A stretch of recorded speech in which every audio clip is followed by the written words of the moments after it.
souligner qu'il n'y a pas eu un mouvement dadaïste au sens propre à l'Italie. Il y a eu des manifestations singulières. À Mantoue, il y avait un petit groupe avec Cantarelli et Fiozzi qui avaient publié une petite revue appelée Bleu, où aussi des dadaïstes collaboraient. Mais j'ai su de cette revue par le truchement de Tzara. Ensuite, j'ai donné aussi ma collaboration.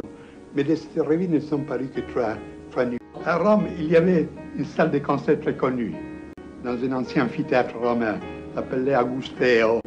Au-dessous de cette salle, un peintre futuriste italien, Arturo Ciacelli, avait créé un cabaret à la française. Dans ce cabaret, dans les salles de ce concert, deux de ces salles, je les peintes moi-même, j'ai fait la décoration moi-même. Là est un petit théâtre. Dans ce théâtre, il y a eu manifestation de Dada, avec la récitation de ce poème à trois, par 4 personnages, 3 hommes et une jeune fille, qui pendant la récitation buvaient du champagne et fumaient. Et la musique d'accompagnement, Schoenberg, Satie et des autres musiciens de cette ligne. Cette soirée était destinée à des invités seulement. Et chacun a reçu un petit talisman Dada. Et nous avions l'intention de lancer un numéro unique sur le dadaïsme avec la traduction des manifestes Dada. Mais malheureusement, celui qui nous avait promis les moyens financiers n'a pas tenu sa parole. N'a pas tenu sa parole. Et je vous dis que là, quant à l'exposition dadaïste, il ne s'agissait pas seulement de cartes et de tableaux, mais nous avions l'intention précise d'épater les bourgeois le plus possible. Ainsi, il y avait dans la salle toutes sortes de placards. À l'entrée, chaque visiteur entrait salle intrigant. Puis, à travers la salle, des mots de Tristan Tzara. J'aimerais bien coucher avec le pape. Vous ne comprenez pas, nous non plus, comme c'est triste. Au fond, avant nous, la blénorragie, après de nous, les déluges.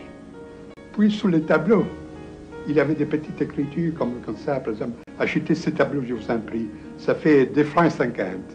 L'autre tableau à regarder en dansant les chimies. Puis les préférences et les antipathies des Dada. Par exemple, Dada aime les bas en soi. Dada est contre la patrie. Dada n'aime pas la Sainte Vierge. Le vrai Dada est contre Dada, et ainsi de suite.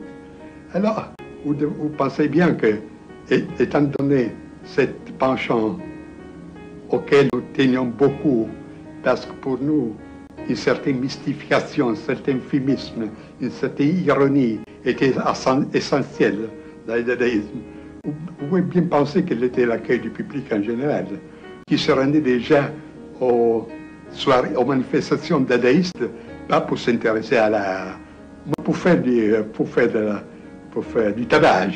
Si bien qu'on se rendait là avec des potages, avec des œufs pourris, etc. Mais aussi, à part le public en général, aussi la critique ne nous prit pas au sérieux. Il n'avait pas un soupçon de ce qu'il y avait de sérieux, dirais-je même très sérieux. Il y avait derrière cette masque de fumisme et de mystification, etc. Ainsi, je peux dire que le dadaïsme n'a pas eu de suite en Italie. Lorsque je suis retiré, lorsqu'après avoir publié 3 ou 4 numéros, le groupe de Mantoue s'est retiré dans le silence, il n'y a pas plus eu d'une suite.